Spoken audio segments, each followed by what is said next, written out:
Hi students, welcome back to our channel. അപ്പോൾ +2 political സയൻസിന്റെ അവസാന വീഡിയോ ആണിത്. ഓക്കെ, അപ്പൊ ആദ്യമായിട്ട് കാണുന്നവരാണെങ്കിൽ അവർക്കായിട്ട് പറയാണ്. അപ്പൊ നമ്മൾ ചെയ്തത് എസ്സേ വീഡിയോ, അതായത് 6 മാർക്സ് മുതൽ 8 മാർക്സിന് വരെ ചോദിക്കാവുന്ന ടൈപ്പ് ക്വസ്റ്റ്യൻസിന്റെ വീഡിയോ നമ്മൾ ചെയ്ത് കഴിഞ്ഞതാണ്. നമ്മുടെ രണ്ടാമത്തെ വീഡിയോ എന്ന് പറയുന്നത് 3 മാർക്സ് മുതൽ 5 മാർക്സ് വരെ ചോദിക്കാവുന്ന ക്വസ്റ്റ്യൻസ് ഡിസ്കസ് ചെയ്യുന്നതായിരുന്നു. ഇത് നമ്മുടെ മൂന്നാമത്തെ വീഡിയോ ആണ്. ഓക്കെ, 1 മാർക്സ് 2 മാർക്സ് അതുപോലെ മാച്ച് ദ ഫോളോയിങ് ഒക്കെ വരാവുന്ന ക്വസ്റ്റ്യൻസ് ഡിസ്കസ് ചെയ്യുന്ന ഒരു വീഡിയോ ആണ്. ഓക്കെ, അപ്പൊ നമ്മൾ 3 വീഡിയോ ആണ് ചെയ്ത് കഴിഞ്ഞത്. പിന്നെ ഒരു കാര്യം, അപ്പൊ നമ്മള് 1 മാർക്കിന്റെ ക്വസ്റ്റ്യൻ, അതായത് 1 വേർഡ് ക്വസ്റ്റ്യൻ നമ്മൾ ചാപ്റ്റർ വൈസ് മുൻപ് ചെയ്തിട്ടുണ്ട്. ഓക്കെ, അതിലില്ലാത്ത കാര്യങ്ങളാണ് നമ്മൾ ഇവിടെ ഡിസ്കസ് ചെയ്യുന്നത്. അതായത് കൂടുതലും പ്രീവിയസ് ഇയർ ക്വസ്റ്റ്യൻസ് ആണ് നമ്മൾ ഇതിൽ ഡിസ്കസ് ചെയ്യുന്നത്, അതിലില്ലാത്തത് കേട്ടോ. അപ്പൊ അത് എന്താണ്, ആ ഒരു വീഡിയോ എന്തായാലും നമ്മൾ ഇതിന്റെ കൂടെ തന്നെ ഡിസ്ക്രിപ്ഷനിൽ ലിങ്ക് പിൻ ചെയ്ത് വെക്കാം. ഓക്കെ, അപ്പൊ നമ്മളിപ്പോ മൊത്തത്തിൽ 5 വീഡിയോ ആണ് ചെയ്തിട്ടുള്ളത്. ഒന്നുകൂടെ പറയാം, ഒന്നാമത്തെ വീഡിയോ എന്ന് പറയുന്നത് മൊത്തം ചാപ്റ്റേഴ്സ് 1 മാർക്ക് ഒഴികെയുള്ള മൊത്തം ക്വസ്റ്റ്യൻസ് ചാപ്റ്റർ വൈസ് ചെയ്തതാണ്. ഓക്കെ, ഫസ്റ്റ് വീഡിയോ എന്ന് പറയുന്നത്. സെക്കൻഡ് വീഡിയോ എന്ന് പറയുന്നത് എസ്സേ ക്വസ്റ്റ്യൻസ് മാത്രം ഡിസ്കസ് ചെയ്യുന്നത്.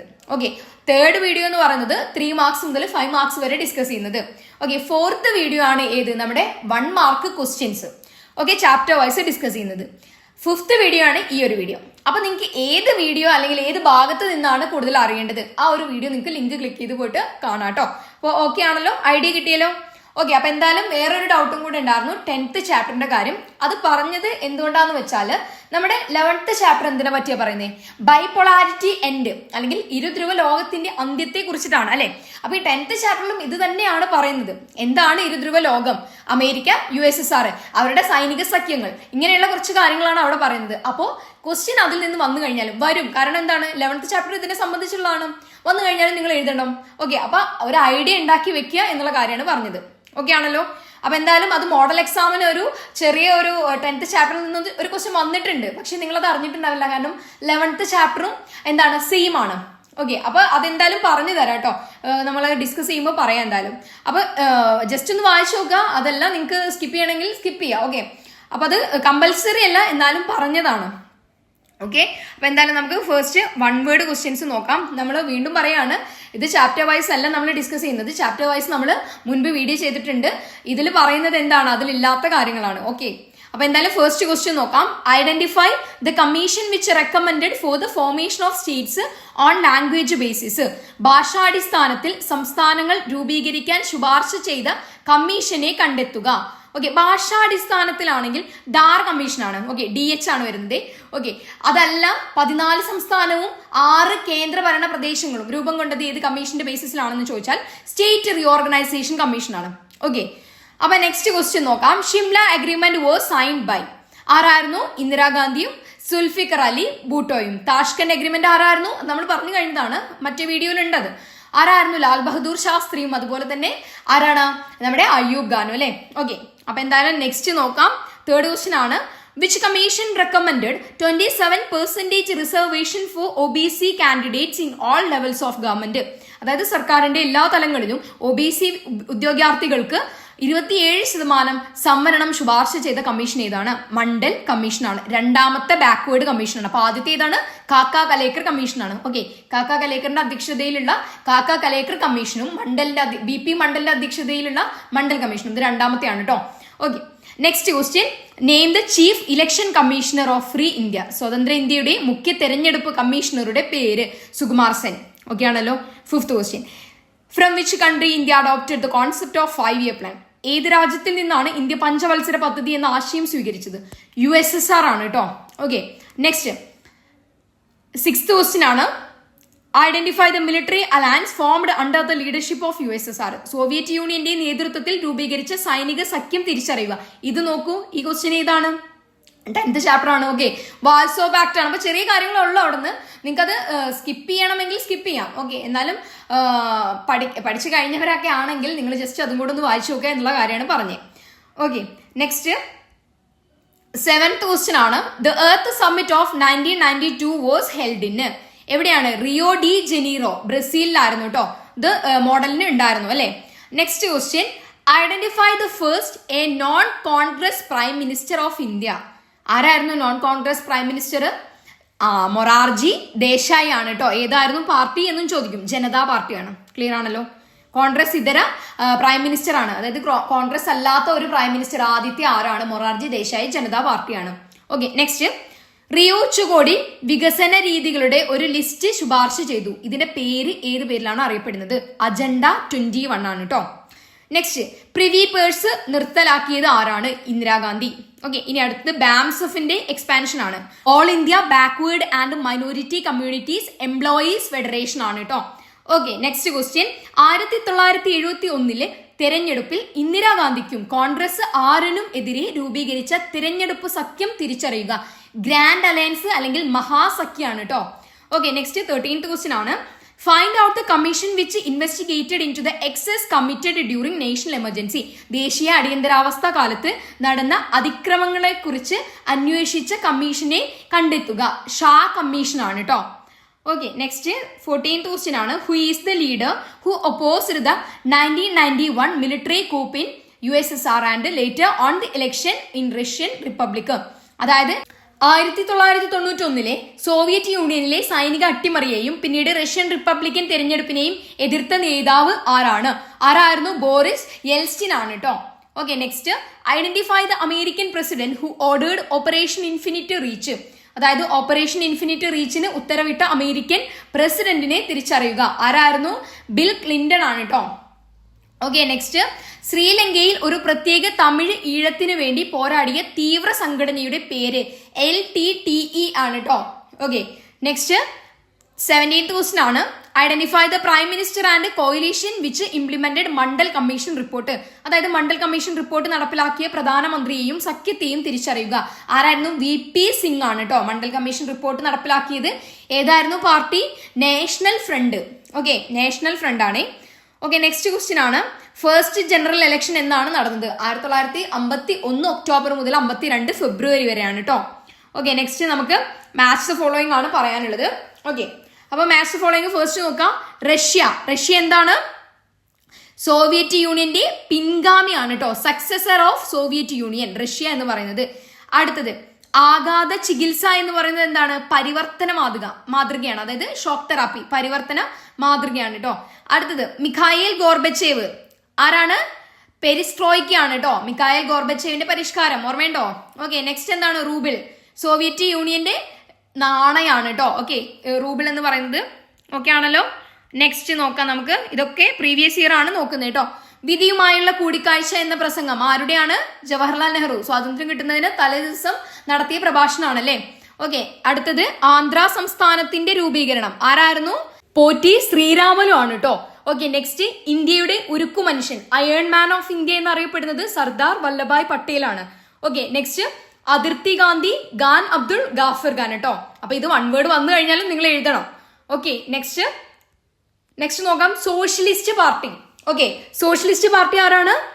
ആചാര്യ നരേന്ദ്രദേവ് ആണ് കേട്ടോ. ആ ഇയറും പഠിച്ചു വെക്കണം. ഓക്കെ, നെക്സ്റ്റ് കമ്മ്യൂണിസ്റ്റ് പാർട്ടി ആരാണ്? AK ഗോപാലൻ. ഭാരതീയ ജനസംഘ് ദീൻ ദയാൽ ഉപാധ്യായ. അതുപോലെ വേറൊരാളും കൂടെ ഉണ്ട്. ആരായിരുന്നു? ശ്യാമപ്രസാദ് മുഖർജി ആണ് കേട്ടോ സ്ഥാപക നേതാക്കള്. Next Swatantra party C Rajagopalachari. Okay ആണല്ലോ. ഓക്കെ, നമുക്ക് നെക്സ്റ്റ് നോക്കാം. KN രാജ് അഗ്രികൾച്ചർ ആണ്. ഫസ്റ്റ് 5 year പ്ലാൻ കേട്ടോ. Next Varghese Kurien white revolution ആണ് ഗുജറാത്ത്. ഓക്കെ, PC മഹലനോബിസ് ഏതാണ്? Rapid industrialisation second 5 year plan. Okay ആണല്ലോ. ഓക്കെ, നെക്സ്റ്റ് നമുക്ക് ഒരു മാച്ച് ഫോളോയിങ് തന്നെയാണ്. റാം മനോഹർ ലോഹ്യ ഏതാ വരുന്നത്? ഇവിടെ മലയാളം ഉണ്ട് കേട്ടോ. റാം മനോഹർ ലോഹ്യ ഏതാണ്? Non Congressism. ആ ഒരു ഫിനോമിനെ വിളിച്ച പേരാണ് ഏത്? നോൺ കോൺഗ്രസിസം അല്ലെങ്കിൽ കോൺഗ്രസ് ഇതരത്വം എന്നുള്ളത്. ഓക്കെ, അത് മോഡലിൽ വന്നിട്ടുണ്ടായിരുന്നു അല്ലേ. നെക്സ്റ്റ് ഇന്ദിരാഗാന്ധിയാണ്. 10 point പ്രോഗ്രാം ആണ്. 10 പരിപാടി കേട്ടോ. ലാൽ ബഹദൂർ ശാസ്ത്രി ജയ് ജവാൻ ജയ് കിസാൻ. ഓക്കെ, അപ്പൊ അടുത്തതും മാച്ച് ഫോളോയിങ് തന്നെയാണ്. നോക്കാട്ടോ ഇവിടെ. അപ്പൊ AK Gopalan communist party of India ആണ്. Transfer of power in 1947 was not true independence. അതായത് 1947 അധികാര കൈമാറ്റം ശരിയായ സ്വാതന്ത്ര്യമായിരുന്നില്ല എന്നാണ് പറയുന്നത്. നെക്സ്റ്റ് ശ്യാമപ്രസാദ് മുഖർജി ആണ്. ഭാരതീയ ജനസംഘ്. ഓക്കെ, ഒരു രാജ്യം ഒരു സംസ്കാരം ഒരു ദേശം എന്നതിലാണ് വിശ്വസിച്ചിരുന്നത്. ഓക്കെ, നെക്സ്റ്റ് ആചാര്യ നരേന്ദ്രദേവ് ആണ്. സോഷ്യലിസ്റ്റ് പാർട്ടിയാണ്. ജനാധിപത്യ സോഷ്യലിസത്തിൽ വിശ്വസിച്ചു. ക്ലിയർ ആണല്ലോ. ഓക്കെ, നെക്സ്റ്റ് ഒരു മാച്ച് ഫോളോയിങ് തന്നെയാണ്. ലാസ്റ്റ് 1 ആണ്. പക്ഷേ ഇത് നമ്മൾ മലയാളം അവിടെ കൊടുത്തിട്ടുണ്ടായിരുന്നു. ഇത് ഒന്നുകൂടെ എഡിറ്റിൽ കയറി വന്നാണ് കേട്ടോ. ഓക്കെ, അപ്പൊ എന്തായാലും ഒന്നുകൂടെ പഠിക്കാം നമുക്ക്. അപ്പൊ റഷ്യ എന്ന് പറയുന്നത് സക്സസർ ഓഫ് USSR ആണ്. ഷോക്ക് തെറാപ്പി ട്രാൻസിഷൻ മോഡലാണ്. മിഖായേൽ ഗോർബച്ചേവ് പെരിസ്ട്രോയ്ക്ക് ആണ്. റൂബിൾ എന്ന് പറയുന്നത് കറൻസി ഓഫ് USSR. ക്ലിയർ ആണല്ലോ? അപ്പൊ ഇത്രയേ ഉള്ളൂ നമുക്ക് മാത്സ് ഫോളോയിങ് നോക്കാനുള്ളത്. ഓക്കെ, അപ്പൊ 2 മാർക്സിന്റെ ക്വസ്റ്റ്യൻ. ഈ 2 മാർക്സിന്റെ ക്വസ്റ്റ്യൻ നോക്കുമ്പോൾ നിങ്ങൾ കുറച്ചും കൂടെ പോയിന്റ് കൂട്ടിയിട്ട് പഠിക്കാം. മേ ബി ചോദിച്ചു കഴിഞ്ഞാൽ, അതായത് 3 മാർക്സിന് ചോദിച്ചു കഴിഞ്ഞാൽ കുറച്ച് പോയിന്റ്സ് കൂട്ടി എഴുതാലോ. ഓക്കെ, അപ്പൊ എന്തായാലും ഒന്ന് പഠിച്ചു വെക്കുക. ഇത് ഈ ഒരു കാര്യം നോട്ട് ചെയ്യാം കേട്ടോ. 2 മാർക്സിന്റെ ക്വസ്റ്റ്യൻസ് പഠിക്കുമ്പോൾ ചെറുതായിട്ട് കുറച്ച് പോയിന്റ്സും കൂടെ എക്സ്ട്രാ പഠിച്ചു വെക്കുക. നമുക്ക് 3 മാർക്സിന് അഥവാ ചോദിച്ചു കഴിഞ്ഞാലും എഴുതാൻ കഴിയണം. അങ്ങനെയുള്ള ഒരു രീതിക്ക് പഠിക്കാം കേട്ടോ. അപ്പൊ എന്തായാലും നമുക്ക് ഇവിടെ നോക്കാം. Write A short note on earth submit and Rio treaty. ഭൗമ ഉച്ചകോടിയെയും റിയോ ഉടമ്പടിയെയും കുറിച്ച് ഒരു ചെറിയ കുറിപ്പ് തയ്യാറാക്കാനാണ് പറഞ്ഞിട്ടുള്ളത്. അപ്പൊ നമ്മൾ പറയണം ആദ്യം എവിടെ വെച്ചിട്ടായിരുന്നു ഇതിന്റെ സബ്മിറ്റ് നടന്നത്? 1992 ജൂണില് ബ്രസീലിലെ റിയോ ഡി ജനീറോയിൽ വെച്ചിട്ടായിരുന്നു. എന്തായിരുന്നു അവരുടെ വിഷയം? എന്തായിരുന്നു? ഭൂമിയുടെ ജൈവ വൈവിധ്യ സംരക്ഷണവും അതുപോലെ വിഭവങ്ങളുടെ ശരിയായ ഉപയോഗവും. ഇതായിരുന്നു മുഖ്യ ചർച്ചാ വിഷയം എന്ന് പറയുന്നത്. പിന്നീട് അവർ എന്തൊക്കെയാണ് തീരുമാനങ്ങളാണ് എടുത്തത്? ഓക്കെ, അതുപോലെ റിയോ ഉച്ചകോടി എന്താണ്? കാലാവസ്ഥാ മാറ്റം, ജൈവ വൈവിധ്യം, വനസംരക്ഷണം എന്നിവയുമായി ബന്ധപ്പെട്ട ഉടമ്പടികൾ ഉണ്ടാക്കിയ കാര്യങ്ങൾ മൊത്തം ഇവിടെ എഴുതണം. ഓക്കെ, പക്ഷേ കുറച്ച് പോയിന്റ്സ് മതി. 2 മാർക്സിനല്ലേ, അധികം വലിച്ച് എഴുതേണ്ട കാര്യമില്ല. ഓക്കെ, നിങ്ങൾ എത്ര എഴുതിയാലും 2 മാർക്സ് തന്നെയാണ് കിട്ടാൻ പോകുന്നുള്ളൂ. ഓക്കെ, അപ്പൊ ഇവിടെ നിങ്ങൾ ടൈം കളയരുത്. മെയിൻ ആയിട്ടുള്ള കാര്യം അതാണ്. ടൈം മാനേജ്മെന്റ് ശ്രദ്ധിക്കുക കേട്ടോ. ഓക്കെ, നെക്സ്റ്റ് നമുക്ക് നോക്കാം. Explain briefly the context of 4th general election in 1967. 1967 4ാമത്തെ പൊതു തെരഞ്ഞെടുപ്പിന്റെ പശ്ചാത്തലം സംക്ഷിപ്തമായി വിശദീകരിക്കുക. അപ്പൊ നമ്മൾ ആദ്യം പറയേണ്ടത് എന്താണ്? എക്കണോമിക് ക്രൈസിസ് ആയിരുന്നു. ആ സമയത്ത് എന്താണ്? മൺസൂണിന്റെ ഫെയിലർ അല്ലെ? അതായത് മൺസൂണും മഴ പെയ്തില്ല എന്നുള്ളതാണ്. അപ്പോൾ വരൾച്ചയുണ്ടായി. അങ്ങനെ എന്താണ്? കൃഷി നശിച്ചു. അതുപോലെ നമ്മൾ എന്താണ്? വിദേശ വിനിമയം തകരാറിലായി. അതുപോലെ ഇന്ദിരാഗാന്ധിയുടെ ഡിവാലുവേഷൻ ഓഫ് മണി, അതൊക്കെ ഇവിടെ പറയണം നിങ്ങൾ. ഓക്കെ, പ്രൈസ് റൈസ് ഉണ്ടായി, വിലക്കയറ്റം, സാധനങ്ങൾക്ക് വിലക്കയറ്റം ഉണ്ടായി അല്ലേ? അപ്പൊ അതൊക്കെ ഇവിടെ എഴുതണം കേട്ടോ. ഓക്കെ, അപ്പൊ എന്തായാലും നമുക്ക് നെക്സ്റ്റ് ക്വസ്റ്റ്യൻ നോക്കാം. Okay, list out any 2 components of India security strategy. അതായത് ഇന്ത്യയുടെ സുരക്ഷാ തന്ത്രത്തിന്റെ ഏതെങ്കിലും 2 ഘടകങ്ങൾ പട്ടികപ്പെടുത്താനാണ് പറഞ്ഞിട്ടുള്ളത്. ഓക്കെ, 4 എണ്ണാണ് ടോട്ടൽ ഉള്ളത്. നിങ്ങൾക്ക് അതിൽ ഏത് വേണേലും എഴുതാം. 4 എണ്ണം നമുക്കൊന്ന് ഇവിടെ പറയാം. ഓക്കെ, ആദ്യത്തെ ഘടകം എന്ന് പറഞ്ഞാൽ എന്താണ്? അതിന് സൈനിക ശേഷി വർദ്ധിപ്പിക്കുക എന്നതാണ്. ഓക്കെ, ഈ ചാപ്റ്റർ വരുന്നത് 16th ചാപ്റ്ററിലാണ് കേട്ടോ. 16th ചാപ്റ്ററിൽ അവസാനം പറയുന്നതാണ്. ഓക്കെ, രണ്ടാമത്തെ ഘടകം എന്ന് പറഞ്ഞാൽ എന്താണ്? അന്താരാഷ്ട്ര വഴക്കങ്ങളെയും സ്ഥാപനങ്ങളെയും ശക്തിപ്പെടുത്തുക എന്നതാണ്. മൂന്നാമതായിട്ട് രാജ്യത്തിനകത്തെ സുരക്ഷാ വെല്ലുവിളികളെ നേരിടുക എന്നതും.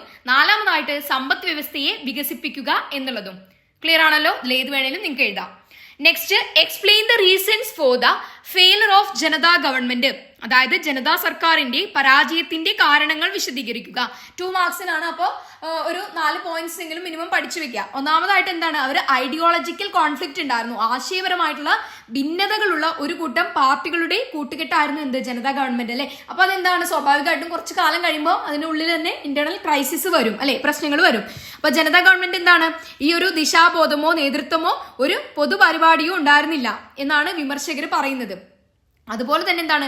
കോൺഗ്രസ് പാർട്ടി പിന്തുടർന്ന നയങ്ങളിൽ അടിസ്ഥാനപരമായ മാറ്റങ്ങൾ കൊണ്ടുവരുന്നതിലൊക്കെ ആര് പരാജയപ്പെട്ടു? ജനതാ ഗവൺമെന്റ് പരാജയപ്പെട്ടു. അതുപോലെ തന്നെ അഴിമതിയും അധികാര പോരാട്ടങ്ങളും എന്താണ്? പാർട്ടി നേതാക്കന്മാർക്കിടയിൽ തന്നെ നിലനിന്നിരുന്നു. അതുകൊണ്ട് തന്നെ ഈ പാർട്ടി എന്താണ്? മുന്നോട്ട് അധിക കാലം പോയില്ല അല്ലെ? അപ്പൊ അതാണ് കാരണങ്ങളായിട്ട് എഴുതേണ്ടത് കേട്ടോ.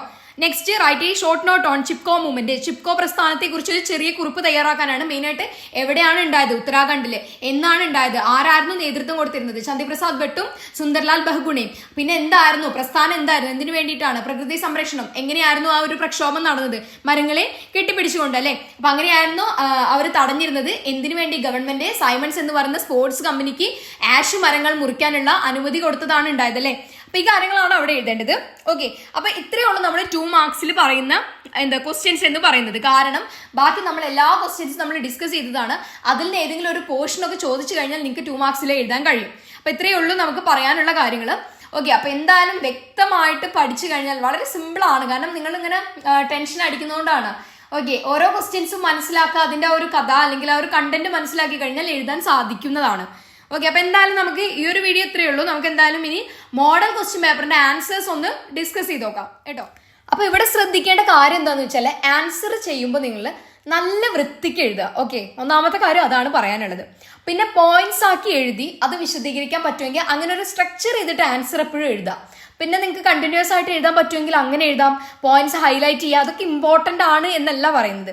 ഇങ്ങനെ ചെയ്ത് കഴിഞ്ഞാൽ നിങ്ങൾക്ക് എന്താണ് നല്ല മാർക്ക് കിട്ടാനുള്ള സ്കോപ്പ് കൂടുതലാണ്. ചെയ്തില്ല എന്ന് കരുതി നിങ്ങൾ മാർക്ക് എവിടെയും പോകുമൊന്നുമില്ല, പക്ഷേ ഒന്നുകൂടെ വൃത്തിയും ഭംഗിയും ഉണ്ടെങ്കിൽ നിങ്ങൾക്ക് തന്നെയാണ് പേപ്പർ നോക്കുന്ന ടീച്ചേഴ്സിന് എന്താണ് ഒരു പ്ലസ് ആണ്. ഓക്കെ, അപ്പൊ അത് കാരണം കൊണ്ട് ചിലപ്പോൾ നിങ്ങൾക്ക് മാർക്ക് കിട്ടാനും സാധ്യതയുണ്ട്. അപ്പൊ ഈ കാര്യങ്ങളൊക്കെ ഒന്ന് മൈൻഡിൽ വെക്കുക എഴുതുമ്പോൾ കേട്ടോ. അപ്പൊ എന്തായാലും ഇത് എഴുതിയില്ല എന്ന് വെച്ചിട്ട് ഒരു കുഴപ്പമില്ല, പക്ഷേ ഹൈലൈറ്റ് ചെയ്യുന്ന കാര്യം നിങ്ങളൊന്ന് പരിഗണിക്കാം. ഓക്കെ, ടൈം ഇല്ലെങ്കിലും നിങ്ങൾ ഇമ്പോർട്ടൻ്റ് ആയിട്ടുള്ള കാര്യങ്ങളൊന്ന് എസ്സേ ഒക്കെ അല്ലേ, അപ്പോൾ അത്രയും നിങ്ങൾ പേജസ് യൂസ് ചെയ്ത് എഴുതുന്നതായിരിക്കും. അപ്പോൾ എന്ത് ചെയ്യാം, അതൊന്ന് ഹൈലൈറ്റ് ചെയ്യാം. ഓക്കെ, അപ്പോൾ എന്തായാലും നമുക്ക് ഈ ആൻസേഴ്സ് ഡിസ്കസ് ചെയ്യാം കേട്ടോ. അതിലെ ഫസ്റ്റ് ക്വസ്റ്റ്യൻ നോക്കാം. ഭാഷാടിസ്ഥാനത്തിൽ രൂപീകൃതമായ ഇന്ത്യയിലെ ആദ്യ സംസ്ഥാനത്തിന്റെ പേര് ഏതായിരുന്നു? ഓപ്ഷൻ സി ആണ്, ആന്ധ്രാപ്രദേശ് ആണ് കേട്ടോ. Okay, next question. താഴെ തന്നിരിക്കുന്നവയിൽ നിന്നും ഇന്ത്യൻ കമ്മ്യൂണിസ്റ്റ് പാർട്ടിയുടെ നേതാവിനെ കണ്ടെത്തി എഴുതുക. Okay, EMS നമ്പൂതിരിപ്പാടാണ്. ഓക്കെ, ആചാര്യ നരേന്ദ്രദേവ് സോഷ്യലിസ്റ്റ് പാർട്ടിയാണ്, ശ്യാമപ്രസാദ് മുഖർജി BJPയും, മീനു മസാനി ഏതായിരുന്നു? സ്വതന്ത്ര പാർട്ടിയുമാണ് കേട്ടോ. നെക്സ്റ്റ്, ഇന്ത്യയിലെ ധവള വിപ്ലവത്തിന്റെ പിന്നണിയിൽ പ്രവർത്തിച്ച വ്യക്തി ആരായിരുന്നു? White revolution, Varghese Kurian. Option C ആണ് കേട്ടോ.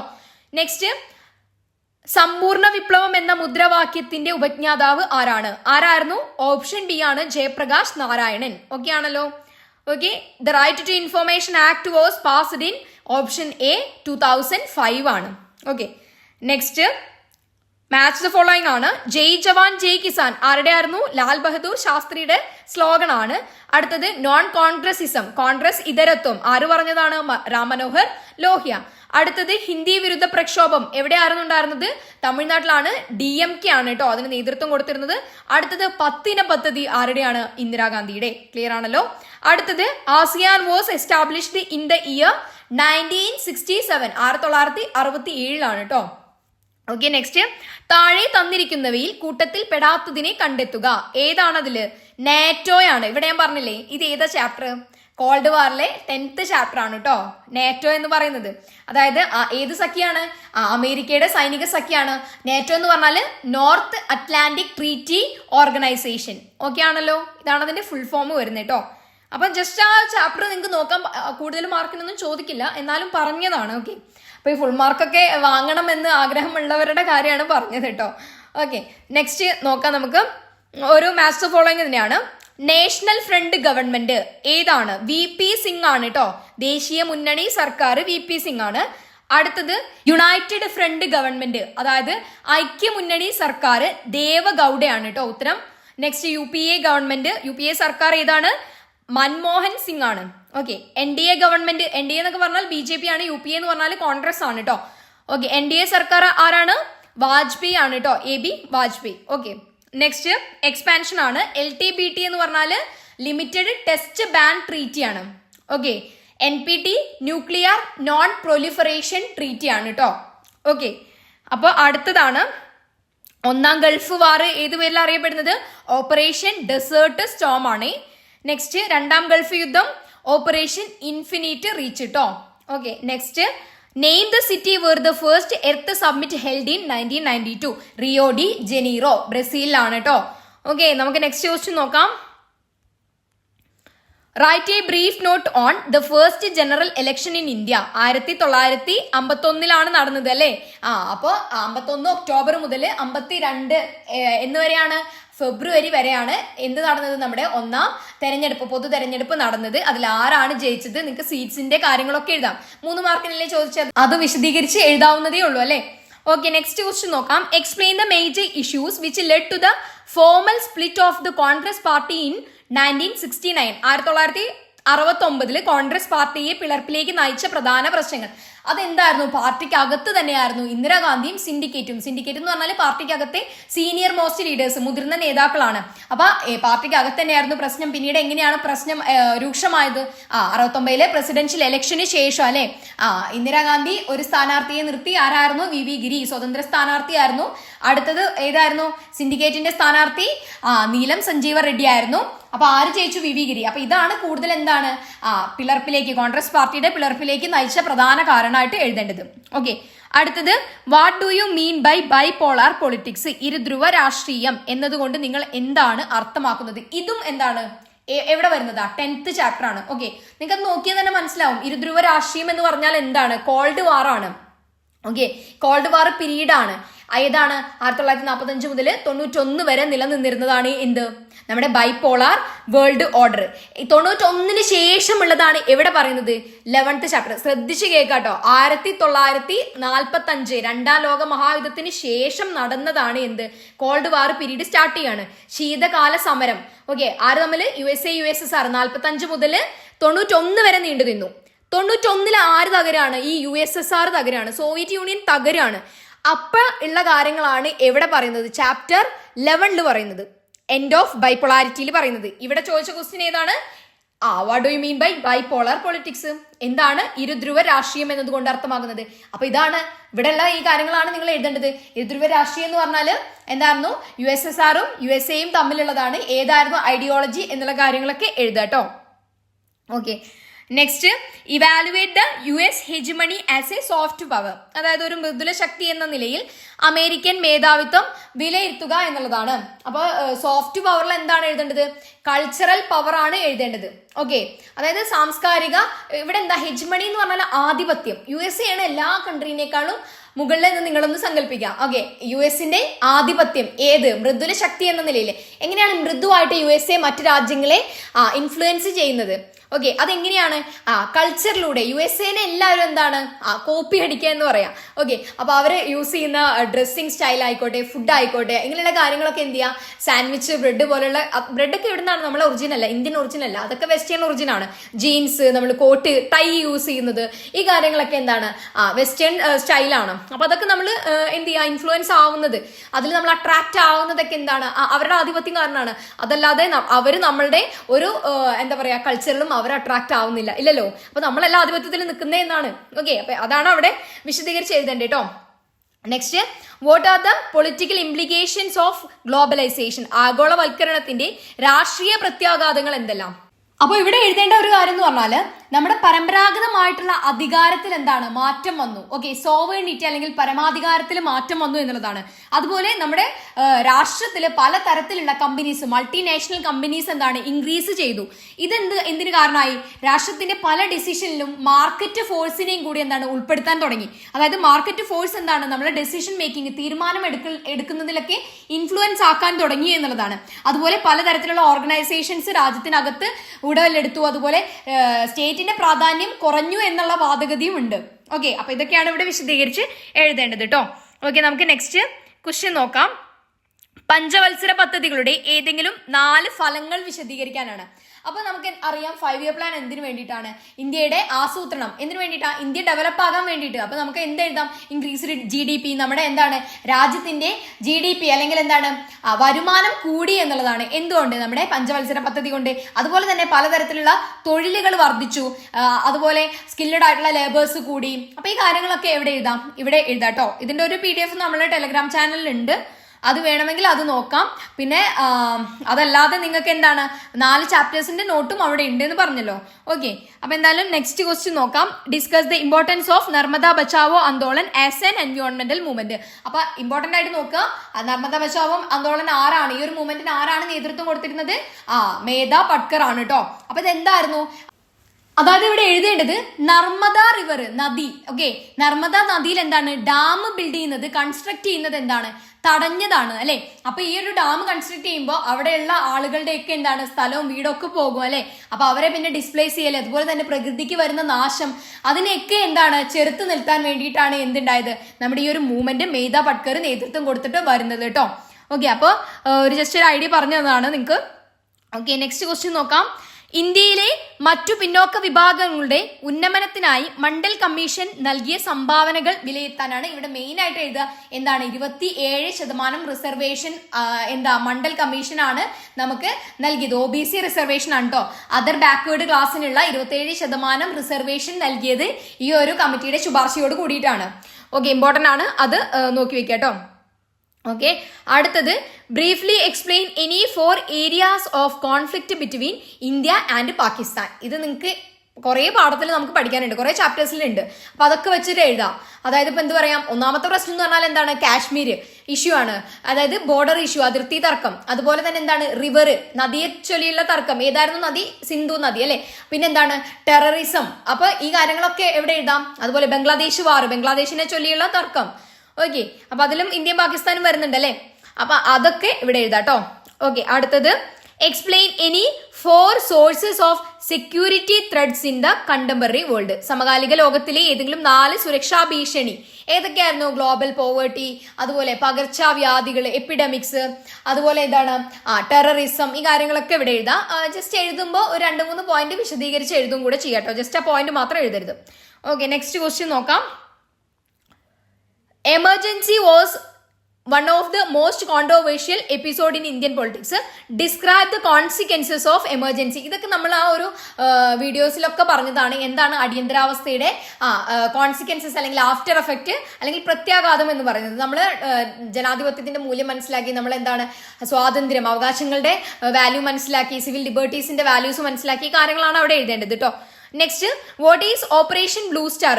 ഓപ്പറേഷൻ ബ്ലൂ സ്റ്റാർ എന്നാൽ എന്ത്? ഓപ്പറേഷൻ ബ്ലൂ സ്റ്റാർ ഇന്ത്യൻ രാഷ്ട്രീയത്തിൽ ഉണ്ടാക്കിയ പ്രധാന പ്രത്യാഘാതങ്ങൾ എഴുതുക. അതായത് ഓപ്പറേഷൻ ബ്ലൂ സ്റ്റാർ എന്ന് പറയുന്നത് എന്തായിരുന്നു? അപ്പൊ അക്കാലിദളിന്റെ നേതൃത്വത്തിൽ അവർ എന്ത് ആവശ്യം മുന്നോട്ട് വെച്ചിരുന്നു? ഖാലിസ്ഥാൻ എന്ന് പറയുന്ന സിഖുകാർക്ക് സെപ്പറേറ്റ് ആയിട്ട് ഒരു രാഷ്ട്രം വേണം, ഇന്ത്യയിൽ നിന്ന് വേർപെട്ടുകൊണ്ട് സെപ്പറേറ്റ് ഒരു രാഷ്ട്രം വേണം എന്നുള്ള ഒരു ഡിമാൻഡ് അവർ മുന്നോട്ട് വെച്ചിരുന്നു. പക്ഷെ എന്താണ്, അതിന് വലിയ പ്രയോജനമൊന്നും കാണാത്തത് കൊണ്ട് അവരെന്താണ് മിതവാദികളിൽ നിന്ന് തീവ്രവാദത്തിലോട്ട് മാറുകയാണ് ഉണ്ടായത്. അതായത് അവര് സായുധ കലാപങ്ങൾ എന്താണ് ഉണ്ടാക്കാൻ തുടങ്ങി എന്നുള്ളതാണ്. ഇതിന് മെയിൻ ആയിട്ടും ആരായിരുന്നു നേതൃത്വം കൊടുത്തിരുന്നത്? സിംഗ് ഭിന്ദ്രൻവാലയായിരുന്നു. ഇമ്പോർട്ടന്റ് ആണ് കേട്ടോ. അങ്ങനെ പഞ്ചാബ് മൊത്തം എന്താണ് രോക്ഷാകുലമാക്കുകയാണ് ഉണ്ടായത്. ഇതിനെതിരെ എന്താണ് ഗവൺമെന്റ് തിരികെയും അതുപോലെ ഭിന്ദ്രൻവാലയെയും കൂട്ടരെയും എന്താണ് പോലീസ് പിടിയിൽ നിന്ന് രക്ഷപ്പെടാനായിട്ട് അമൃത്സറിലെ സുവർണ ക്ഷേത്രം, ഗോൾഡൻ ടെമ്പിളിൽ അവർ താവളമാക്കുകയും അതുപോലെ തന്നെ അവരുടെ ആയുധങ്ങൾ അവിടെ സൂക്ഷിക്കുകയും ചെയ്തു. അപ്പൊ ഇതെന്താണ് 1984 ഇന്ദിരാഗാന്ധി ഗവൺമെന്റ് ഖാലിസ്ഥാൻ തീവ്രവാദികൾക്കെതിരെ സൈനിക നീക്കത്തിന് തയ്യാറായി എന്നുള്ളതാണ്. അങ്ങനെ നമ്മുടെ ഇന്ത്യൻ സൈന്യം അവിടെ പോയി അവരെയൊക്കെ എന്താണ് അവിടുന്ന് ഒഴിപ്പിക്കുകയും കുറെ പേര് അതിൽ കൊല്ലപ്പെടുകയൊക്കെ ചെയ്തു. ഈ ഒരു ഏറ്റുമുട്ടലാണ് ഏത് പേരിൽ അറിയപ്പെടുന്നത്? ഓപ്പറേഷൻ ബ്ലൂ സ്റ്റാർ എന്ന പേരിൽ അറിയപ്പെടുന്നത്. അങ്ങനെ അതിൽ എന്താണ് ഭിന്ദ്രൻവാലയെയും സംഘത്തെയും എന്താണ് വധിക്കുകയും അതുപോലെ തന്നെ ആയുധ ശേഖരണം പിടിച്ചെടുക്കുകയൊക്കെ ചെയ്തിട്ടുണ്ട്. ഇതിനെതിരെ അതായത് ഇന്ദിരാഗാന്ധിനെ വധിക്കുന്നത് 1984 ഒക്ടോബർ 31 എന്താണ് ഈ ഒരു നടപടിക്കെതിരെ പ്രതികാരം തീർത്തതാണ് ആര്? സിഖുകാരനെയാണ് ഇന്ദിരാഗാന്ധിയെ വെടിവെച്ച് കൊന്നത്. അപ്പൊ അതും കൂടെ എഴുതിയാലാണ് ഇത് കംപ്ലീറ്റ് ആവുക കേട്ടോ. ഓക്കെ, അപ്പൊ എന്തായാലും നെക്സ്റ്റ് ക്വസ്റ്റ്യൻ നോക്കാം നമുക്ക്. ക്വസ്റ്റ്യൻ ഏതായിരുന്നു? 25 ആണ്. Examine the role of European union as an alternative power to US dominance. American ആധിപത്യത്തിന്റെ ബദൽ ശക്തി എന്ന നിലയിൽ യൂറോപ്യൻ യൂണിയന്റെ പങ്ക് പരിശോധിക്കുക. അപ്പൊ ഇതിൽ എക്കണോമിക് ഇൻഫ്ലുവൻസും പൊളിറ്റിക്കൽ ഇൻഫ്ലുവൻസും ഒക്കെ എഴുതണം. മിലിറ്ററി ഇൻഫ്ലുവൻസ് ഒക്കെ അമേരിക്കയേക്കാൾ എത്ര മടങ്ങുണ്ട് എന്നുള്ള കാര്യങ്ങളൊക്കെ എഴുതണം കേട്ടോ. നെക്സ്റ്റ്, ഇത് നമ്മൾ പറഞ്ഞതാണ്. ഓക്കെ, അടുത്തത് identify India's claims to be a permanent member in the UN security council. അപ്പൊ ഇന്ത്യക്ക് എന്താണ്? ഇന്ത്യക്ക് ഐക്യരാഷ്ട്രസഭയുടെ UN സെക്യൂരിറ്റി കൗൺസിലിൽ അംഗത്വം ലഭിക്കാനുള്ള എല്ലാ മാനദണ്ഡങ്ങളും ഇന്ത്യക്ക് ഉണ്ട്. പക്ഷെ ഇന്ത്യ എന്തുകൊണ്ടാണ് ആവാത്തത് എന്നുള്ളതാണ്. അതായത് ഇന്ത്യ UN സെക്യൂരിറ്റി കൗൺസിൽ ഒരു മെമ്പർ ആവാൻ എല്ലാവിധ എലിജിബിലിറ്റി ഉണ്ട്. പക്ഷെ ഇന്ത്യ എന്താണ് ആ ഒരു പെർമനന്റ് അംഗത്വം അല്ലെങ്കിൽ എന്താണ് സ്ഥിരാംഗത്വം ഇന്ത്യക്ക് ലഭിക്കുന്നില്ല. അതിനുള്ള കാരണം എന്താണ്? നമ്മുടെ അയൽ രാജ്യങ്ങളാണ് കേട്ടോ. അവർ സമ്മതിക്കാത്തത് കൊണ്ടാണ്. അതായത് ഇന്ത്യ എല്ലാ ക്ലെയിംസും അതായത് 1,95,000 വരുന്ന ട്രൂപ്പിനെ ഇന്ത്യ എന്താണ് UN പീസ് കീപ്പിംഗ് ഫോഴ്സിന് കൊടുത്തിട്ടുണ്ട്. അതുപോലെ 49 മിഷനിൽ ഇന്ത്യ പാർട്ടിസിപ്പേറ്റ് ചെയ്തിട്ടുണ്ട്. അങ്ങനെ എല്ലാ വിധത്തിലും പോപ്പുലേഷന്റെ കാര്യമാണെങ്കിലും എക്കണോമിയുടെ കാര്യമാണെങ്കിലും ഇന്ത്യ എല്ലാ ക്വാളിഫിക്കേഷനും കഴിഞ്ഞതാണ്. പക്ഷേ എങ്കിലും എന്താണ് ഇന്ത്യ സ്ഥിരാംഗത്വം ഇല്ല എന്നുള്ളതാണ്. അതിനുള്ള കാരണം എന്താണ്? നമ്മുടെ അയൽ രാജ്യങ്ങളാണ് കേട്ടോ. Okay, next, prepare a note on എൻവയോൺമെന്റൽ കൺസേൺസ് ഇൻ ഗ്ലോബൽ പൊളിറ്റിക്സ്. ആഗോള രാഷ്ട്രീയത്തിലെ പാരിസ്ഥിതിക ആശങ്കകളെ കുറിച്ച് ഒരു കുറിപ്പ് തയ്യാറാക്കാനാണ്. അതായത് കൃഷിഭൂമിയുടെ ശോഷണം, റിസോഴ്സ് ഡിപ്ലീഷൻ എഴുതാം, ജലമലിനീകരണം, വനനശീകരണം, ഡിഫോറസ്റ്റേഷൻ, ഓസോൺ ശോഷണം, ഓസോൺ ലെയർ ഡിപ്ലീഷൻ, തീരദേശ മലിനീകരണം, ആഗോള താപനം, ഗ്ലോബൽ വാർമിംഗ്, ഇതൊക്കെ എഴുതാം. ഓക്കെ, ഇതൊക്കെ ഒന്ന് വിശദീകരിച്ച് എഴുതണം എന്ന് മാത്രം. ഓക്കെ ആണല്ലോ. അപ്പം നെക്സ്റ്റ് ക്വസ്റ്റ്യൻ നോക്കാം. എസ്സേ ആണ്. മാനവ ചരിത്രം ഇതുവരെ കണ്ടിട്ടുള്ളതിൽ വെച്ച് ഏറ്റവും ദാരുണമായ മനുഷ്യ കൈമാറ്റത്തിനാണ് 1947 സാക്ഷിയായത്. ഈ പ്രസ്താവനയുടെ അടിസ്ഥാനത്തിൽ വിഭജന പ്രക്രിയയെക്കുറിച്ചും അതിന്റെ പ്രത്യാഘാതങ്ങളെ കുറിച്ചും ഒരു ഉപന്യാസം തയ്യാറാക്കുക. നമ്മൾ വളരെ കൃത്യമായിട്ട് പഠിച്ചിട്ടുള്ള കാര്യങ്ങളാണ് അല്ലേ. അപ്പോൾ അതിന്റെ നോട്ട് നമ്മുടെ PDF 4 ചാപ്റ്ററിൽ ഉണ്ടല്ലോ, ഫസ്റ്റ് 4 ചാപ്റ്റേഴ്സ് ആണ്. അപ്പൊ അതിൽ ഉണ്ട്, കറക്റ്റ് ആയിട്ടുണ്ട്, അത് മാത്രം എഴുതിയാൽ മതി. ഓക്കെ, അപ്പൊ എന്തായിരുന്നു വിഭജന കൈമാറ്റം? അതിൽ പലതരത്തിലുള്ള പ്രശ്നങ്ങൾ ഉണ്ടായിരുന്നു. വീടും അതുപോലെ തന്നെ അവർക്ക് ആളുകളെ വരെ നഷ്ടപ്പെട്ടു. അതുപോലെ പലരും എന്താണ് മതത്തിന്റെ പേരിലും സ്ത്രീകൾ എന്താണ് ബലാത്സംഗം ചെയ്യപ്പെടുകയും വഴിയിൽ വെച്ച് കൊല്ലപ്പെടുകയൊക്കെ ചെയ്തു. കുട്ടികൾ അവരുടെ പാരന്റ്സിൽ നിന്ന് വേർപെട്ടു. ഈ കാര്യങ്ങളൊക്കെയാണ് അവിടെ എഴുതേണ്ടത് കേട്ടോ. ഓക്കെ, നെക്സ്റ്റ് നോക്കാം. ഇതിൽ പ്രോസസ്സും എഴുതണം, കോൺസിക്വൻസസും എഴുതണം. പ്രോസസ്സ് 4 പ്രശ്നങ്ങളാണ് ഇന്ത്യ നേരിട്ടുണ്ടായിരുന്നത്, അതും ഇവിടെ എഴുതണം കേട്ടോ. ആദ്യം പ്രോസസ്സ് എന്ന് ഹെഡിങ് കൊടുക്കുക, അത് എഴുതുക. എന്നിട്ട് എന്തെഴുതുക? കോൺസിക്വൻസസ് എഴുതാം. Okay, next explain the causes and results of Chinese invasion 1962. 2 issue ആണ് മെയിൻ ആയിട്ടുള്ളത്, ടിബറ്റും അതുപോലെ അക്സായി ചിൻ പ്രദേശവും അതുപോലെ തന്നെ നെഫ റീജിയന്റെ ഇഷ്യൂ. ഓക്കെ ആണല്ലോ. നെക്സ്റ്റ് സോവിയറ്റ് യൂണിയന്റെ തകർച്ച ലോകരാഷ്ട്രീയത്തിൽ അഗാധമായി സ്വാധീനം ചെലുത്തി. സോവിയറ്റ് യൂണിയന്റെ ശിഥിലീകരണത്തിന്റെ കാരണങ്ങൾ വിശകലനം ചെയ്യുക. 5 കാരണം, ഇതൊക്കെ നമ്മൾ പറഞ്ഞു കഴിഞ്ഞതാണ്. ഓക്കെ, അപ്പൊ ഇത്രയാണ് നമുക്ക് എന്ത് ഇവിടെ ഡിസ്കസ് ചെയ്യാനുള്ള കാര്യങ്ങൾ. ഓക്കെ ആണല്ലോ, നിങ്ങൾ ഹാപ്പി ആണ് എന്ന് വിശ്വസിക്കുന്നു. ഹാപ്പി ആണെങ്കിൽ കമന്റ് ബോക്സിൽ ഹാപ്പി ആണെന്ന് പറയൂട്ടോ. അപ്പൊ എന്തായാലും നിങ്ങൾ പറഞ്ഞതുപോലെ നമ്മൾ ചെയ്തിട്ടുണ്ട്. ഓക്കെ, അപ്പൊ ഇനി നിങ്ങൾ എന്താണ് പഠിക്കുക മാത്രം ചെയ്യാം കേട്ടോ. അപ്പോൾ ഇനി നമുക്ക് അധികം ദിവസമില്ല അല്ലേ, ഇനി നിങ്ങളെ കയ്യിലാണ് എല്ലാം ഇരിക്കുന്നത്. നന്നായിട്ട് പഠിക്കുക. ഓക്കെ, നല്ല രീതിക്ക് മാർക്ക് വാങ്ങാൻ നിങ്ങൾക്ക് സാധിക്കും എന്നുള്ളതാണ്. ഇങ്ങനെ പഠിച്ചു പോയി കഴിഞ്ഞാൽ എന്തായാലും A+ ഷുവർ ആണ് കേട്ടോ. ഷുവർ എന്ന് പറഞ്ഞാൽ A+ ഫുൾ മാർക്ക് തന്നെ നിങ്ങൾക്ക് ലഭിക്കും. ഓക്കെ, അപ്പൊ എന്തെങ്കിലും സംശയം ഉണ്ടെങ്കിൽ നിങ്ങൾക്ക് ചോദിക്കാം. ഓക്കെ, അപ്പൊ എന്തായാലും ഓൾ ദി ബെസ്റ്റ്. എല്ലാവരും എക്സാം അടിപൊളിയായിട്ട് തന്നെ എഴുതുക. എക്സാം കഴിഞ്ഞ് വന്ന് നമ്മളെ അറിയിക്കുകയും കൂടെ വേണം. എപ്പോഴും പറയുന്നതാണ്, നമ്മളെ സ്റ്റുഡൻസ് എല്ലാവരും നമ്മളെ അറിയിക്കാറുണ്ട്. ഒത്തിരി സന്തോഷം. എന്തായാലും ഓൾ ദി ബെസ്റ്റ് കേട്ടോ.